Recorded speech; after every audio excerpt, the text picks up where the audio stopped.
Le Loupio de la Maison des Vosges, de quoi ça parle? Eh bien, c'est un roman de fantaisie urbaine, ou on pourrait dire de fantaisie de terroir plutôt, puisque ça va se passer dans les Vosges, dans un petit village qui s'appelle Servance, où il y a Camille Volk, 24 ans, professeur de PS et féru d'arts martiaux, qui avait quitté Servance à l'âge de 6 ans après la mort de ses parents pour aller se faire élever par sa grand-mère en Lozère, et qui revient 18 ans plus tard pour retrouver une dernière fois la maison familiale, qui a priori est inhabitée, est en vente. Et puis en fait, le soir même de son arrivée, elle découvre, grâce à la charcutière, qu'une de ses vieilles cousines vient de mourir dans un incendie.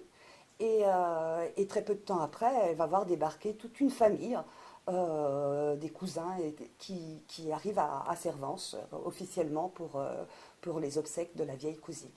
Et puis surtout, il y a un petit garçon, 8-10 ans, Léo, qui vient frapper à la porte de la maison en pleine nuit et, euh, et qui, et qui semble avoir vécu des aventures un peu dures. Et donc Camille, évidemment, va en savoir plus. Évidemment, elle s'attache immédiatement à l'enfant. Et donc, elle découvre que, en fait, sa famille est grande et qu'elle est en guerre, ou plutôt qu'une nouvelle guerre vient d'être déclarée avec une autre famille, une famille lorraine, et que l'enjeu, c'est cet enfant.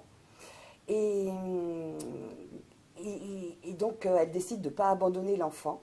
Et aussi, elle se met aussi à apprécier Antoine, le chef de sa propre famille, ses cousins. Et en même temps aussi Babichka, qui est un énorme chien-loup, enfin une chienne, qui est complètement la copie conforme de Camilka, sa nounou canine, quand elle était petite. Donc au fur et à mesure du roman, Camille va découvrir que sa famille et la Lorraine possèdent des caractéristiques un peu particulières, plus ou moins développées selon la personne. Par exemple, une ouïe, un odorat très développé, des capacités régénératrices, une émotivité, une agressivité forte que chacun contrôle en vivant au grand air, en faisant beaucoup de sport, ce genre de choses. Donc voilà, c'est la découverte par Camille de sa famille, de ses gènes, et sur fond de guerre avec une autre famille. Bonne lecture.